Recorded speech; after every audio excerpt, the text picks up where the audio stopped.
Okay, I guess since the House was the one to not concur, we'll just kind of explain our reasons, and then my colleagues here can correct me if I'm wrong, but I think the only opposition we had to the amendments passed by you guys was the increase of funding.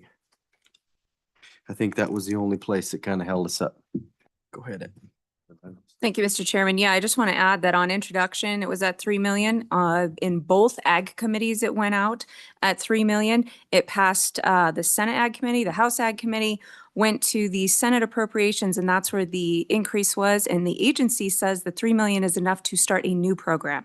And so our position is, let's start the new program, get it going, then we can add money later. But it came out at 3 million. Let's leave it there. That's the House position. Further discussion on that? Yes, Mr. Senate Chairman. As I understand, Mr. Co-Chair, so this is the only issue that the House has, correct? Correct. So, Mr. Chairman, I would ask my esteemed colleague from Campbell County, as if she's ever seen that process happen before, any time in her time in the legislature, where it went through 2 standing committees and then went out to the floor, and one body put more money in the other. Because it seems like that's kind of the normal process in the building. But so I'm trying to understand why that's disconcerting. Go ahead. Well, thank you, Mr. Chairman. Well, when you look at it, the House position was to start a new program with $3 million.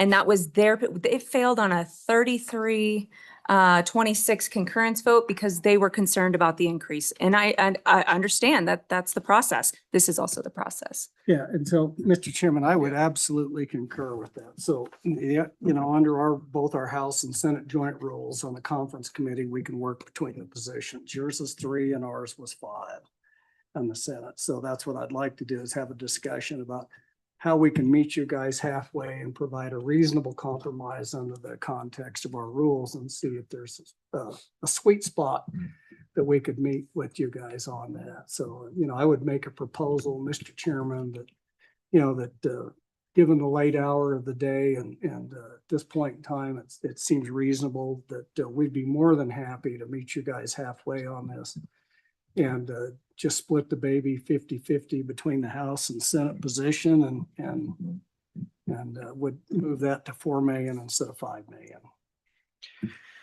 Thank you, Mr. Chairman, on that one. The issue I see is the ability to get the program passed and get the bill passed. Because in my conversations with my colleagues in the House, I proposed that same amendment. Well, can we just get it to 4 million? And I was unable to get to a comfortable amount of votes to pass the bill if we were even to settle at that number. Was the issue that I found with that proposal.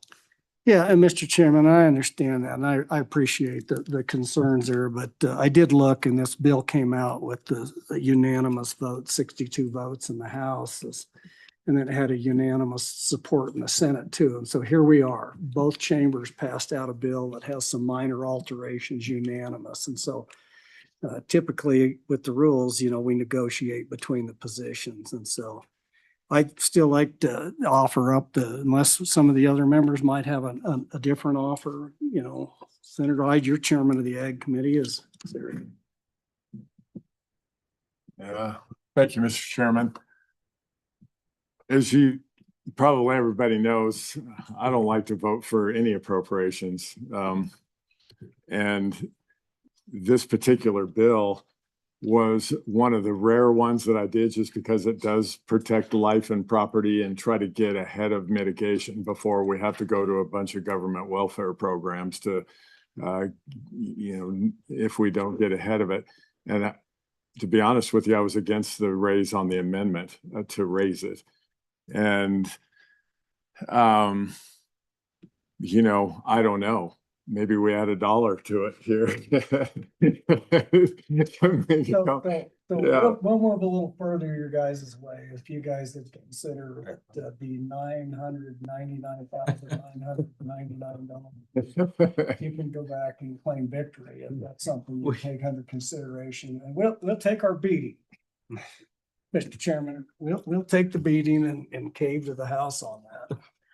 I do have a So question. Thank you, Chairman.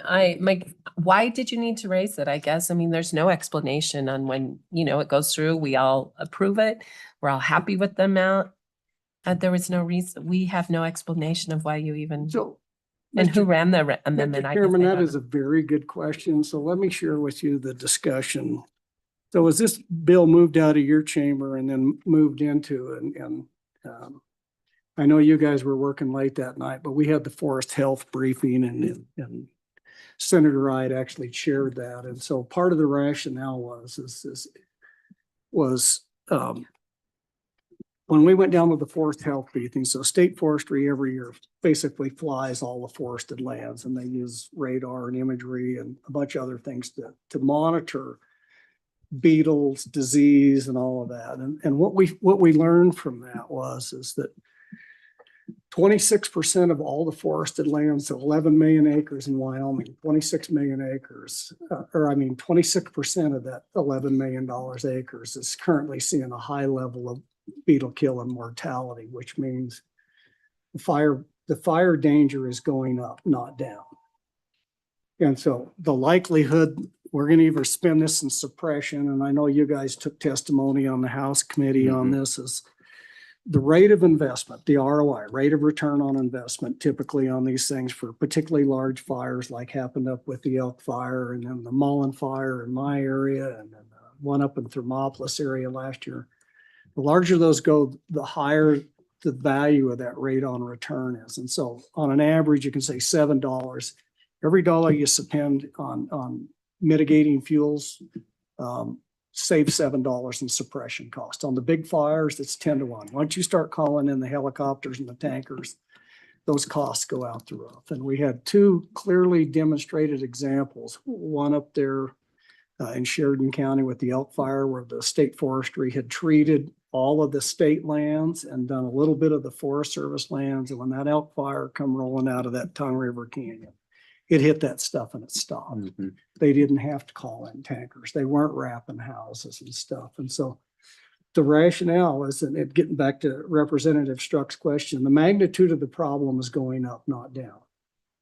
And again, when we looked at that, and that's information that you didn't have at the time, but that was the discussion on the floor of the Senate, is based on the latest forest health briefing and the latest flights that we're looking at an additional 3 million acres that's going to be move into that high hazard fire class over the next decade. And so the idea in the Senate was the rationale is, let's put a little more money into this program that will save us money on the back end of the thing and get a higher rate of investment. And so I apologize for not providing that explanation, but that's the rationale that was explained. And that was information that you didn't have because you weren't available to attend that forest health meeting.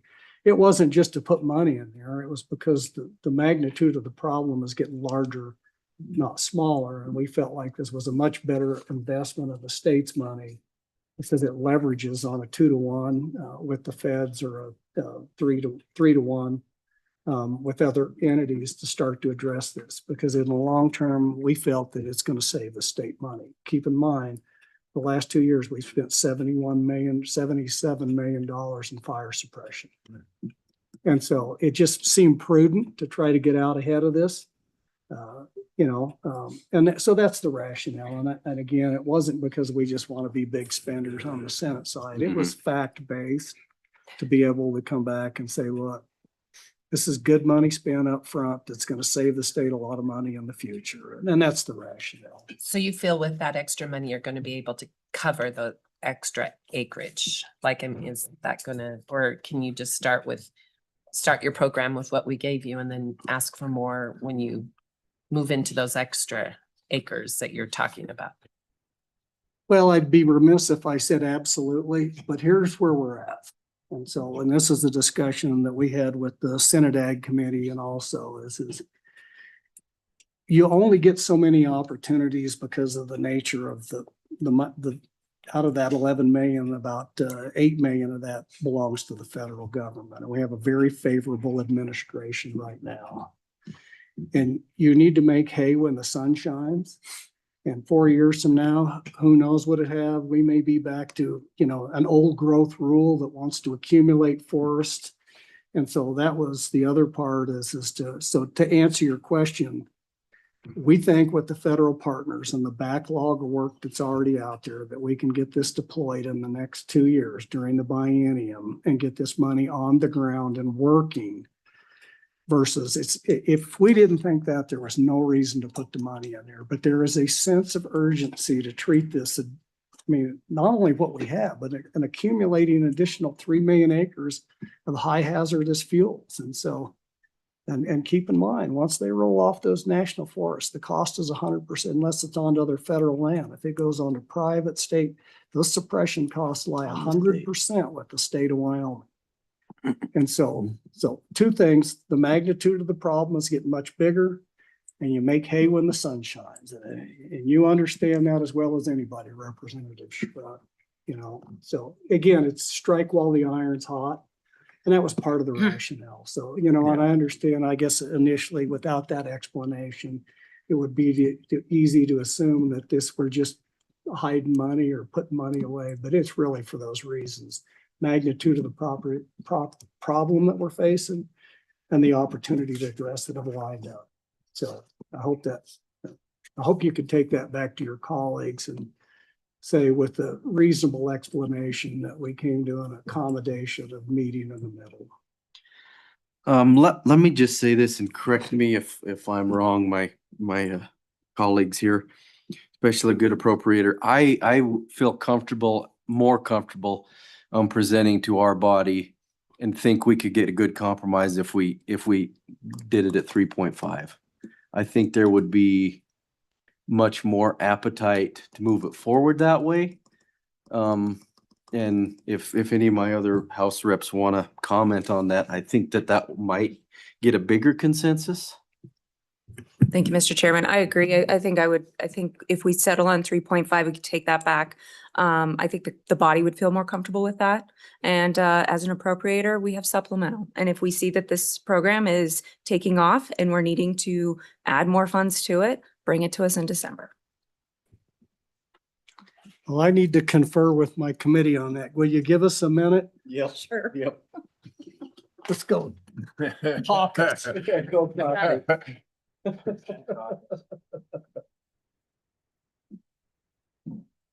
I might not come back. Yeah. Oh, Westby's. Yeah, Westby's.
It's unfortunate that where we're at, but we're going to have to accept your offer and go take our beating on the Senate floor. So I'm assuming that at some point in the next day or two that you would be more than happy to help us commiserate our beating. But we do appreciate the fact, in all sincerity, that those other amendments, the sunset date was tremendously important because it precluded to enter into long-term court contracts, multiple year projects, uncertainty associated with keeping good neighbor authority, people employed. So repealing the sunset date was a really big thing, and we appreciate that. And then trying to expedite these contracts with eliminating that step with the AG and moving it in that direction. So I think we're willing to accept that. If we could take a vote on that, Mr. Chairman, and you can Sure. draft up the conference report, Mr. Co-Chair, and we'll go down and take our beating in the Senate. All right, we'll just do a voice vote on that. All in favor of the proposal, please say aye. Aye. Opposed, no. All right, good. I think we can take that back to body, and I think it'll go over well, and we can get this important bill passed. And yep, it is. It's Thank you. good working with you.